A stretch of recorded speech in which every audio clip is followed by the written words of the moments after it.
The air still reeks of ash. Smoke coils upward from what was once your home, the streets silenced except for the distant whinnies of Mongol horses. The earth is littered with the still forms of neighbors, but you are alive, if this can be called living. Rough hands seize you by the wrist, dragging you through the rubble.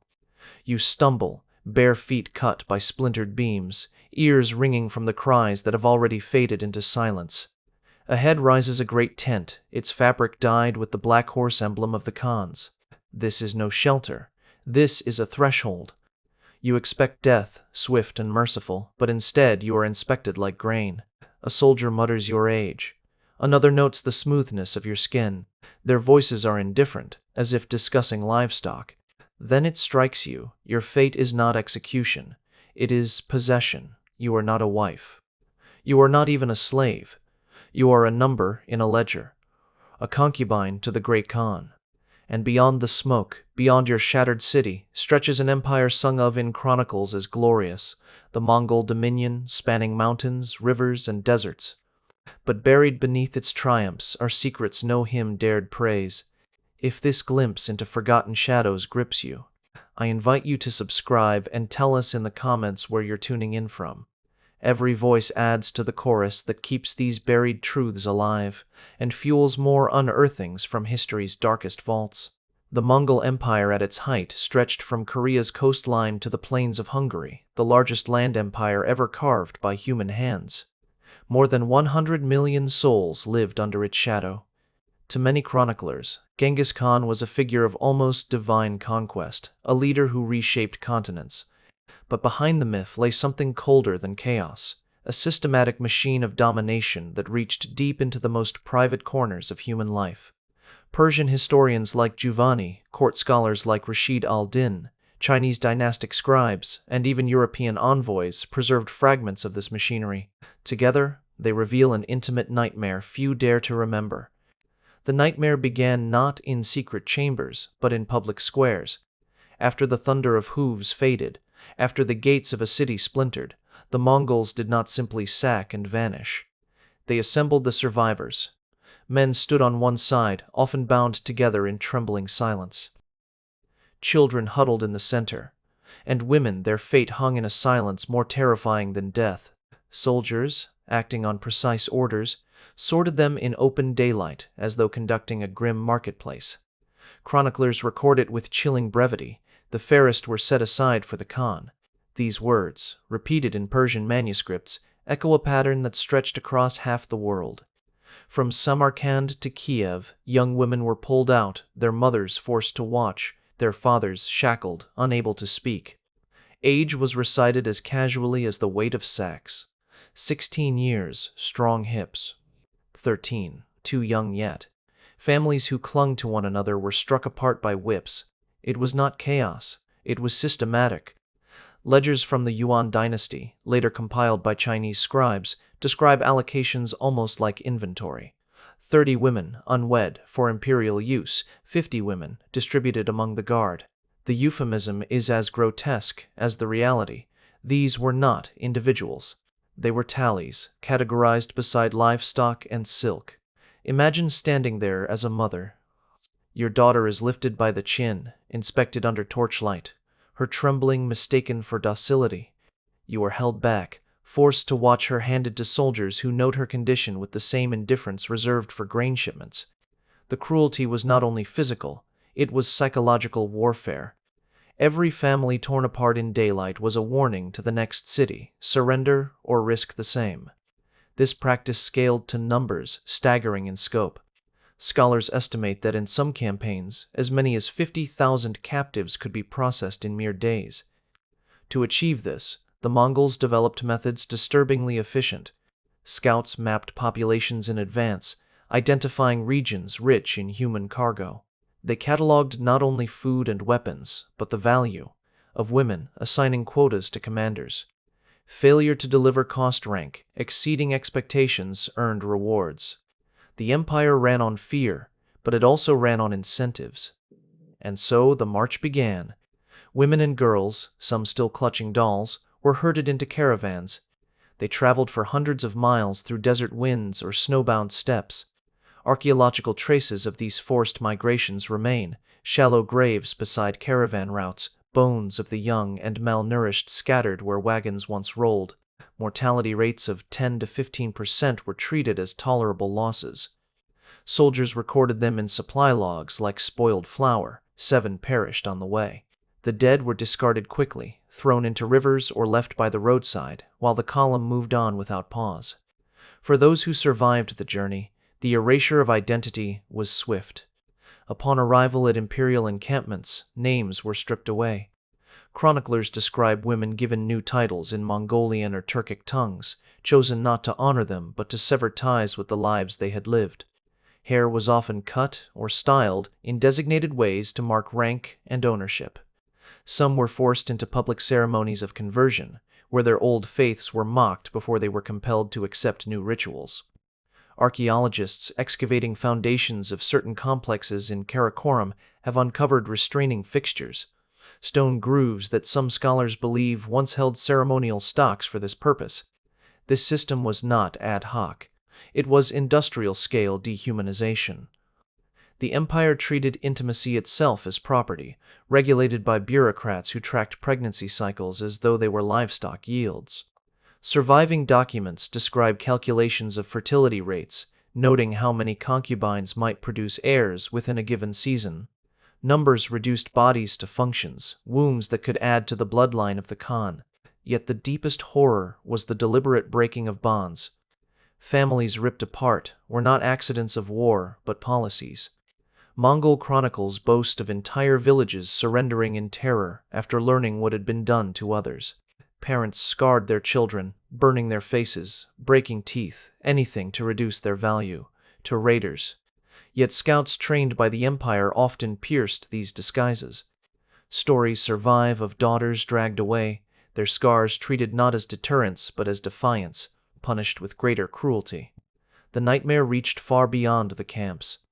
In regions like the Caucasus and Central Asia, entire societies reorganized themselves to guard against abduction. Villages built false walls, constructed hidden chambers under homes, dug wells deep enough to conceal children.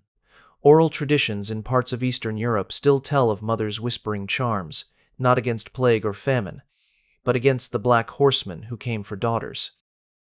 These weren't metaphors, they were survival strategies passed from one generation to the next. And at the center of this machinery sat the Khan himself, surrounded by what chronicles euphemistically call the harem. To outsiders, it was depicted as a court of beauty and splendor. To those within, it was a political prison. Thousands of women rotated through, assigned not as companions, but as assets. Commanders offered concubines as tribute, proof of loyalty to the empire. Rival clans secured peace by sending daughters into the Khan's tents. Each woman represented a treaty, a bargaining chip, a living bond of submission. Pregnancy was meticulously tracked. Children born of concubines carried the blood of the Khan and were thus woven into the empire's fabric of legitimacy. Chroniclers note that certain women were prized, not for beauty, but for producing sons. Records show some being rewarded with marginally better treatment for this service. Yet this too was enslavement masked as honor.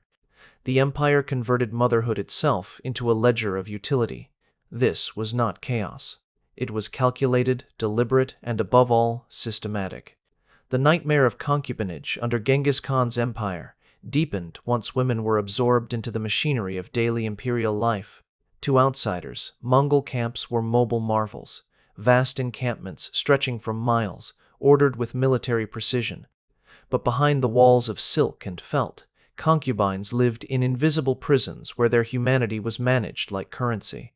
Chroniclers describe the way women were distributed with chilling detachment. After the Khan made his selections, the remainder were parceled to generals, princes, and loyal guards. This was not generosity, it was strategy. By binding his officers through shared spoils of intimacy, the Khan secured loyalty as firmly as he did through gold or horses. In some accounts, commanders received quotas of women alongside their shares of cattle and weapons. The implication was clear. Conquest was not only about land or resources, it was about bodies.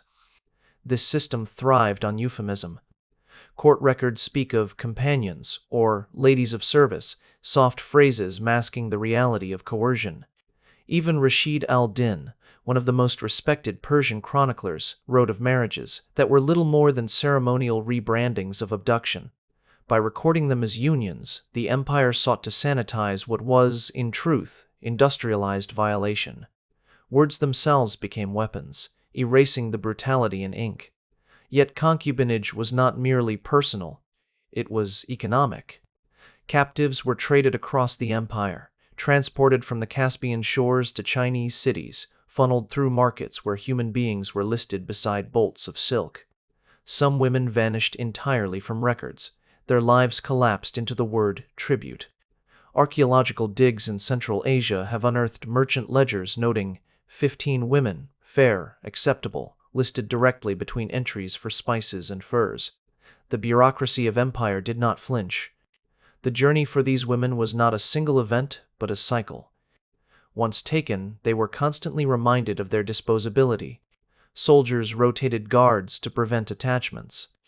Children born in captivity were often seized and raised away from their mothers, folded into Mongol households as instruments of assimilation. For a concubine, even motherhood, the most intimate bond, could be weaponized into another instrument of psychological warfare. Imagine the despair, bearing a child who was both your only hope and your greatest reminder of captivity. A son who might rise in Mongol ranks, yet never know your native tongue, never hear your family's name. Chroniclers whisper of women who attempted to flee with infants, only to be executed in front of the others as warnings. Such spectacles were deliberately staged. They were not rare accidents, they were policies of terror meant to crush any spark of resistance. Systematic humiliation also became a tool of dominance. Accounts describe parades where concubines were displayed before troops, dressed in stolen garments, mocked as trophies of war. These processions served two purposes: to remind soldiers of their rewards, and to warn captive populations of the futility of resistance. The spectacle was as calculated as any siege engine, and there were darker layers still. Within the imperial system, some concubines were forced into roles of selectors themselves, compelled to evaluate and sort new captives. By turning victims into administrators of their own oppression, the empire fractured solidarity. Women were pitted against one another, some granted marginal privileges in exchange for complicity. In this way, the machine perpetuated itself without direct supervision. The conquered helped maintain their own subjugation. This strategy extended into law. In Mongol codes, sexual violence was rarely acknowledged as a crime against the victim. Instead, it was framed as damage to property or disruption of order. Fines, when issued, went not to the woman but to her owner or overseer. By stripping personhood from the equation, the empire made exploitation legal, even righteous. Chroniclers boast of punishments for theft, desertion, or rebellion, but in the matter of concubines, silence and euphemism replaced justice. It is tempting to think of these horrors as exceptional, temporary eruptions of cruelty. Yet the evidence reveals the opposite. Concubinage was systematic, institutionalized, and passed from one generation of Khan to the next. When Genghis died, his successors inherited not only territories, but also his harem, absorbed into their own. The women themselves became imperial assets, transferable like horses or tents. This continuity underscores the truth. Concubinage was not incidental to empire. It was part of its infrastructure. The impact rippled outward. Communities who lived under Mongol shadow adapted in ways that scarred generations. Parents hid daughters in forests, built false floors beneath huts, disguised children as boys. In some regions, families maimed their daughters, deliberately burning their skin, breaking their teeth to diminish their value. In the eyes of scouts, these acts of desperate love reveal the depth of terror. Better to live disfigured than to be taken whole. But scouts, trained to recognize such disguises, often punished families who attempted them. Chroniclers note with cruel pride that entire villages surrendered at the mere whisper of concubinage. The system was so feared that sometimes no actual seizure was necessary. The threat alone broke resistance. Fear became the most efficient weapon of empire, more powerful than arrows or fire. Even today, traces of this trauma remain. Genetic studies suggest that as many as 1 in every 200 men alive today descends from Genghis Khan's bloodline, a legacy often framed as testament to his virility. Yet behind that statistic lies a darker reality. Thousands upon thousands of women forced into concubinage, their suffering encoded into human DNA. What is celebrated as genetic triumph is, in truth, the echo of systematic violation. And perhaps the most haunting detail of all is the silence. For every chronicler who wrote in cautious lines about these practices, countless voices were erased. The women themselves left no scrolls, no testimonies. Their stories survive only through the margins of imperial ledgers, through whispers in chronicles that dared not dwell too long on forbidden truths. That absence is itself a wound, a void carved by centuries of deliberate erasure. What emerges from these fragments is a picture not of random cruelty, but of a vast machine. Bureaucrats recording tallies, commanders rewarded for deliveries, scouts trained in valuation, and victims transformed into instruments of their own oppression. This was not mere conquest. This was industrialized dehumanization. Pause for a moment and consider. An empire that measured its glory not just in miles conquered or cities burned, but in the number of concubines its rulers could command. The nightmare was not hidden. It was inscribed in the very DNA of the Mongol order. The true horror of being a concubine to Genghis Khan was not only in the raids, the marches, or the forced intimacy. It was in the machinery that followed. For what began as conquest evolved into a machine of exploitation so deliberate, so calculated, that it reshaped the very logic of empire. At the heart of this system lay a chilling cycle. Concubines did not merely serve the Khan, they sustained the machinery of his lineage. Chroniclers whisper of palaces of women, compounds where captives were housed not in comfort but in rotation. Certain tents were designated for rest, others for selection, and others for childbirth. To the empire, these women were not human beings with voices or pasts, they were vessels, their lives measured by cycles of fertility and productivity. Persian historian Atta Malik Juvaini, who wrote of the Mongols with both awe and fear, described a practice that strips away any illusion of accident. Concubines were ranked, evaluated, and recorded. Those who bore sons were elevated in status. Those who did not were relegated to lesser quarters or traded away to generals.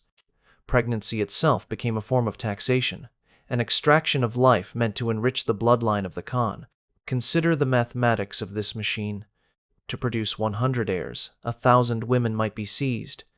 9 in 10 would not survive the journey, the trauma, or the cycles of forced childbirth. Yet to the empire, this ratio was deemed efficient. The loss of lives was nothing beside the gain of legacy, and still the horror deepens. Some concubines, once broken, were compelled to serve as selectors of the next captives. They were ordered to inspect newcomers, to rank them, to recommend which should be set aside for the Khan, which for generals, which for trade.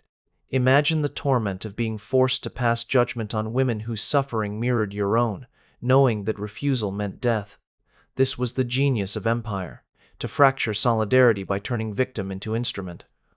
The Mongols also understood spectacle. They did not hide this system in shadows. They weaponized it in daylight. In some conquered towns, commanders paraded concubines through public squares, mocking them as symbols of victory. Dressed in stolen finery, made to walk before jeering soldiers, these women were displayed not as individuals but as proof of Mongol supremacy. The message was unmistakable: surrender your daughters or watch them humiliated under the eyes of the horde. Legal codes reinforced the system. In the Yasa, the law attributed to Genghis Khan's sexual violence was not defined as a crime against the woman. Instead, it was treated as a violation of ownership. A concubine who was harmed without permission incurred fines, but those fines were paid not to her, but to the man who possessed her. In this way, intimacy itself was transformed into property, enshrined in law, justified by imperial order. Pause and reflect. This was not the chaos of marauders. This was not the frenzy of battle. This was structure, bureaucracy, law. This was empire using the most intimate parts of human life as tools of domination. And what makes it most chilling is not the screams, but the silence of the ledgers. Rows of numbers, neat and clean, masking a suffering too vast to be fully told. The machine extended beyond the walls of the Khan's camp. It reached into the seasons themselves. Scouts were dispatched like harvesters, mapping fertile valleys and prosperous towns, noting not only grain yields but the quality of daughters. Raids were timed not merely for military advantage but for cycles of human capture. Spring and summer brought campaigns designed to seize populations before winter travel became impossible. Just as farmers harvested wheat, the Mongols harvested people. This industrial rhythm was not a secret. It became a logic of empire. Generals calculated rewards based on human cargo. Villages surrendered preemptively to avoid the spectacle of humiliation, and neighboring powers watched in horror as entire populations vanished into Mongol encampments. Contemporary European envoys, sent to negotiate with the Khans, noted the ubiquity of concubines in the court. They marveled at the splendor, yet beneath their admiration lies an unspoken dread. The wealth of empire rested on human spoils. In some instances, concubinage was reframed as divine mandate. Shamans in Mongol service blessed the Khan's unions, declaring that heaven itself favored the expansion of his bloodline. This spiritual justification provided a cloak of righteousness for what was, in truth, systemic exploitation. Religion, like law, became another layer of normalization. To question the system was not only treason, it was sacrilege. The nightmare also became entertainment. Chroniclers hinted feasts where women were forced to perform before the court, their humiliation treated as spectacle for soldiers and nobles alike. In these moments, conquest was celebrated not only with food and wine, but with living trophies made to dance, sing, or kneel in submission. What began as conquest thus transformed into ritualized performance, a recurring theater of domination, and the impact did not end when the raids stopped. Children born of concubines, sons of the Khan, became political tools. They were raised in the Mongol mold, stripped of their mother's language, absorbed into the imperial machine. These children, heirs in blood but strangers to their mother's worlds, extended the nightmare across generations. Even genetics became a weapon. Modern studies suggesting that 1 in 200 men alive today descends from Genghis Khan's line are often told as stories of virility. But beneath that statistic lies the silence of countless women whose choices were erased, their bodies conscripted into empire. Perhaps most disturbing is how normalized it all became. Entire societies learned to live within the logic of abduction. Families disfigured their daughters as acts of desperate love. Villages surrendered without a fight, convinced that offering concubines would spare them greater ruin. And within the empire itself, generations grew up seeing concubinage not as atrocity, but as natural order, woven into the rhythm of conquest. The machine of empire thrived on this normalization. It needed no constant terror once the pattern was internalized. Fear alone compelled obedience. Silence ensured complicity, and generations passed under a system where intimacy itself was colonized. This was the climax of horror. Not the raids, not the deaths, but the transformation of life into property, of women into ledgers, of families into statistics. The nightmare was not an aberration. It was the engine of empire. And, once that machine began, it did not stop. It rolled on, devouring city after city, generation after generation, until even memory itself trembled under its shadow. The story of concubinage under Genghis Khan is not simply a tale of brutality long past. It is a warning etched across centuries, a reminder of how empires can twist the most intimate bonds into instruments of control. The Mongol conquest was not only measured in cities burned or territories gained, but in the lives quietly consumed, in the countless women reduced to silence within tents and palaces. Their suffering rarely reached the scrolls of chroniclers, yet it endures in the shadows of memory, in the fragments of archives, and even in our genetic code. Civilization is fragile. What we call order can, under the pressure of unchecked power, turn intimacy itself into a battlefield.